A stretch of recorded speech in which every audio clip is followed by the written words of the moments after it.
Welcome to the Healthy Compulsive Project podcast, where you can take a deep dive to explore the pitfalls and potential of the obsessive-compulsive personality, offering hope and help for perfectionists, workaholics, micromanagers, type A personality, and control freaks. Hello everyone, Gary Trosclair here, psychotherapist, Jungian psychoanalyst, and author of the Healthy Compulsive Project book, blog, and podcast. Romance. What could feel better than falling in love? Bliss, delight, ecstasy. But those can happen only if we can let go enough to get things going and enough to sustain them as things get more challenging. Nothing smothers romantic love worse than control. And this happens in more ways than you might expect. Today we'll explore some of the blocks from family and culture that can predispose us to block the very things we want.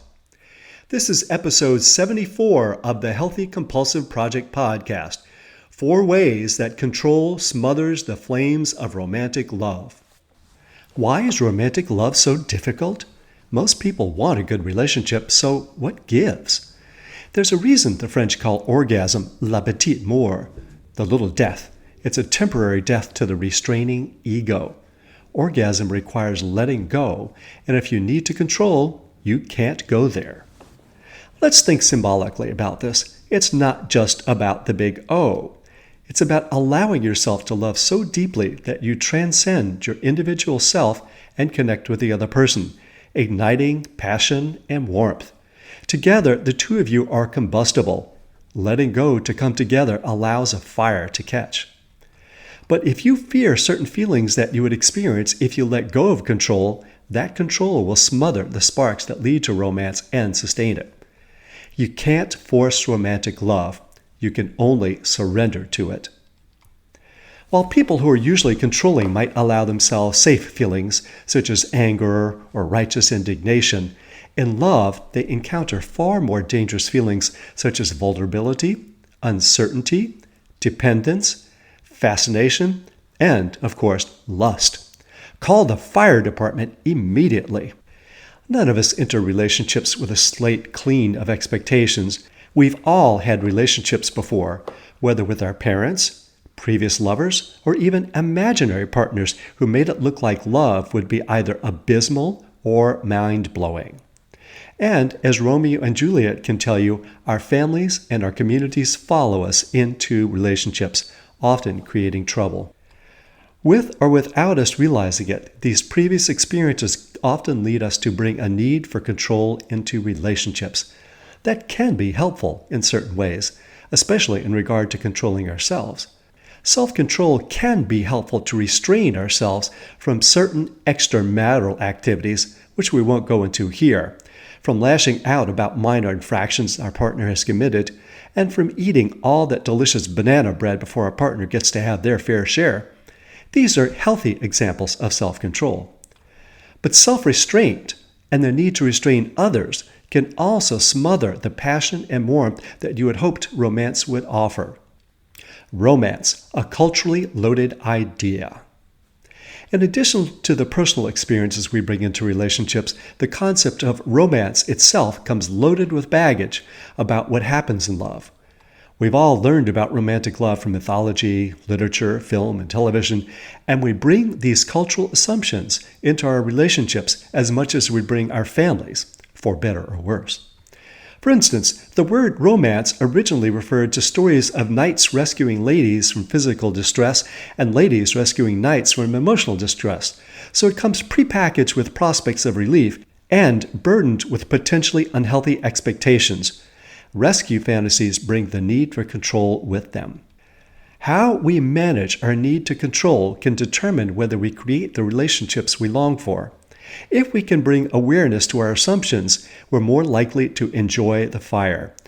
Otherwise, our need to be in charge of ourselves or the other person will prevent the very thing we want. How does control smother romantic love? Let us count the ways. Here are 4 ways that control can smother romantic love. 1. Loss of control. Because of our own expectations, we are unwilling or unable to compromise enough to give the other person what they need or want. 2. Self-restraint.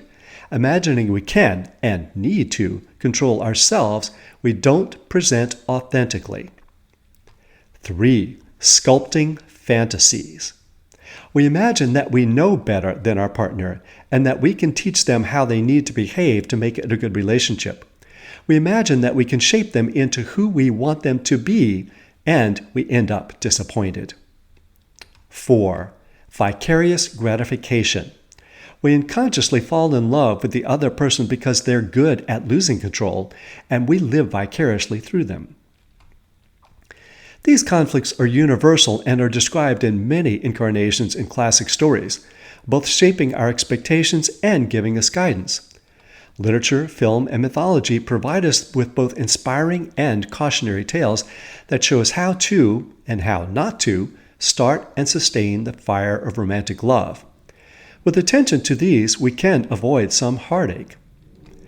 In the euphoria of new love, we may feel that we are the heroes and heroines of romance, and that we can willfully overcome any challenge that love poses for us. At other times, we become identified with their tragedies and take on sabotaging roles.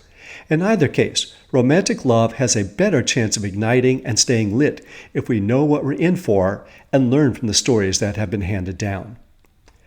It's inevitable that we fall into the power of these patterns, but it's not inevitable that we continue to live them unconsciously and disastrously. Understanding the meaning inherent in these patterns can help us move toward wholeness and fulfillment, both within ourselves and within our relationships. Let's explore these 4 common pitfalls in more detail.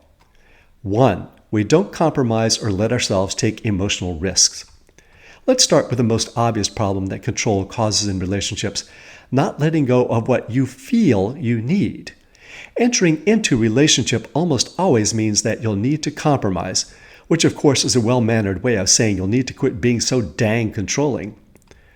You want to go skiing, but your partner wants to veg on a beach. You want to watch a documentary about human trafficking, but your partner wants to go to a death metal concert. You want to eat healthily, but your partner wants to compare every brand of ice cream ever to grace the glorious freezers of Stop and Shop. Sometimes it's the loss of the vacation, night out, or ice cream that's the issue. But more often, it's the deeper feelings about loss of choice and loss of control that seem too dangerous or suffocating.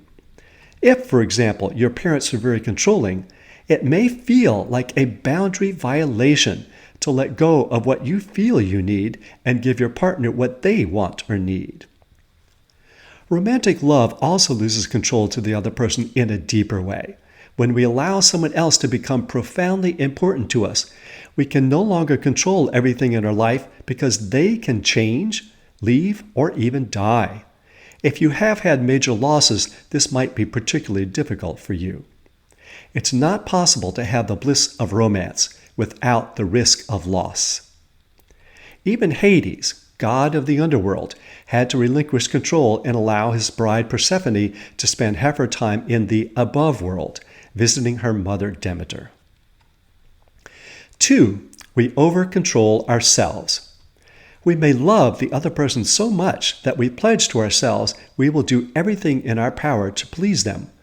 We might imagine that with willpower and determination to be the perfect partner, our love can overcome any obstacles to a good relationship.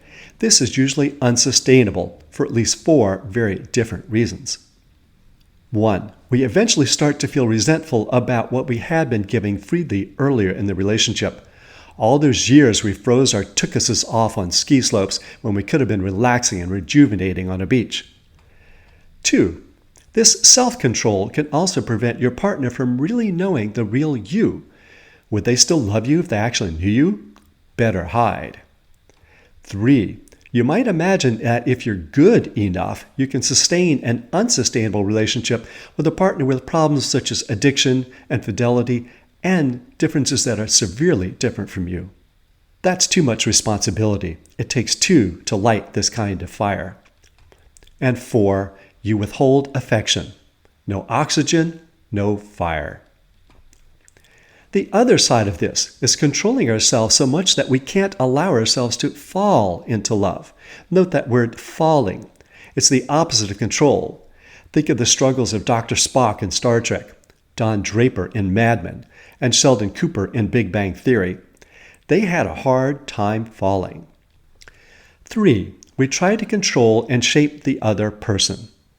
Trying to make our partner who we think they should be is a theme in many timeless stories. Some end happily, others tragically. The happy endings can be seductive and deceiving. An early version of this enduring story is Pygmalion, the ancient Greek tale of a sculptor who creates a statue he falls in love with. The story was retold by playwright George Bernard Shaw in 1913 and later adapted as the musical My Fair Lady. In it, Professor Henry Higgins makes a bet that he can turn Eliza Doolittle from a common woman into a fair lady. In all 3 versions of the story, we are warned of the difficulties of trying to shape someone else, but we are also assured that everything will be fine in the end. Don't believe everything you read. Trying to make your partner into someone they are not will backfire, not forward fire. Consciously, we may feel that our mentoring is for their benefit, that they will be better off if they just do what we think they should do. This is a rescue fantasy. Imagining that our love will heal the other person, we may enter into relationships that are unsustainable. We have a hard time letting the other person think that they're right and feel we need to correct them. Otherwise, they might think we're wrong, and of course, that would be a huge problem. Sometimes, in a misguided effort to educate our partner, we withhold the affection which they need to feel happy and secure. The story Beauty and the Beast is similar to the sculpting stories. It assures us that love can heal the spell that has been cast on our partner. This sounds romantic at first, but dark control still lurks beneath the surface. A related mindset is FOBO, that is, fear of a better option. FOBO leads to constant comparing, scrutiny, and eventually rejection of potential partners, all of which put out the fire. 4. We seek loss of control vicariously.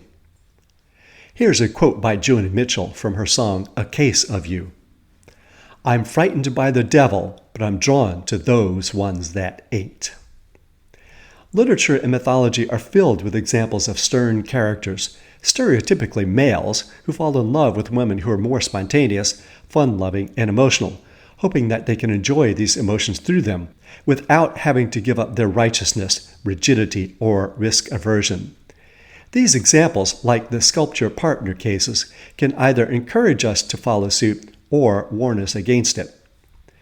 For those that have a tendency to control, falling in love is like falling into an entirely different realm, one where the usual restrained life is left behind. We're overcome by feeling, and it may feel like a wonderful, even supernatural relief from the regimented life we usually live, not unlike the high we get at first from drugs and alcohol, which can all feel disturbingly out of control. One short-term solution to this problem is to let the other person have those feelings as a surrogate while you enjoy them vicariously from the safety of the sober sidelines. Some people seek out partners who lose control for them. They get secondhand gratification watching their partner live spontaneously whatever they don't allow themselves to do. It's a compromise. They stay close to freedom but don't have to suffer the anxiety of losing control. Many people are driven to psychotherapy not by a conscious desire towards self-improvement, but because they don't want to lose their partner, because that's their only link with a less controlled way of living. There's a secondary payoff for being the controlling partner. They also get to be the strong, righteous one, while their partner seemingly flails out of control. This can even operate as a shadow side of what poses as romantic love, controlling the other person with seduction and manipulation while you stay cool as an ice cube. But this arrangement has a short shelf life. Such emotionally unilateral relationships usually don't remain satisfying. They often lead to a dead end, or at least it does for anyone who wants to evolve and grow. We've all seen couples who stay in this kind of relationship at a cost to both partners. The controlling partner may tire of the escapades of the uncontrolled partner, and the more spontaneous partner may tire of being controlled. Then either one may wake up, as if from a dream, and ask, "What have I gotten myself into?" If the restrained partner learns to let go themselves by being with a more spontaneous partner, both benefit. But too often, the restrained partner feels too insecure about their goodness or lovableness to give up control, and both partners suffer. Tending the fire, learning from and celebrating the chaos of passion. Romantic love requires a mindset very different from the controlling one, a mindset characterized by openness, allowing, and flexibility. Valentine's Day and anniversaries can serve as opportunities to celebrate and welcome what feels like the chaos of passion, including those deliciously dangerous feelings of being out of control. It's like finally getting out of the prison of control. When we find ourselves in a difficult relationship situation, we can ask, what am I in this for? What have I been unconsciously trying to work out? Falling into romantic love, in addition to all the obvious reasons, may also be motivated by a desire to learn to lose control. Relationships can motivate us to let go, the normal dictates of the ego, such as prudence, sensibility, and getting a good night's sleep, get to take a break. We get to feel with a depth and sweetness that we rarely experience. It's intoxicating and frightening at the same time. Here are 4 suggestions about how to nurture the flames of romantic love rather than smother them. 1. Savor how good it can feel to make your partner feel good. 2. Sit with the feelings of vulnerability that love brings, rather than put up a wall. 3. Recall what you love about your partner as they are. 4. Allow yourself to have the feelings you had expected your partner to carry for you. Each of these steps is like giving oxygen to the flame. May it burn brightly for you and your partner. If you're feeling controlled by your partner, check out my post about how to get along with someone who is obsessive-compulsive, and my series of posts about the roles of rescuer, victim, and persecutor in relationships. And if you haven't yet read the Healthy Compulsive book, give it a try. It will give you a solid foundation from which you can use your control in an adaptive way. You can find transcripts of this podcast with links to research sources and lots more at the Healthy Compulsive blog, www.thehealthycompulsive.com. If you'd like to subscribe to the Healthy Compulsive podcast, hit that subscribe button. And for a thorough guide to cultivating the positive potential of the compulsive personality, find my book on Amazon, The Healthy Compulsive, Healing Obsessive-Compulsive Personality Disorder and Taking the Wheel of the Driven Personality. And if you find any of these helpful, let others know by leaving a review. Till next time, enjoy the drive.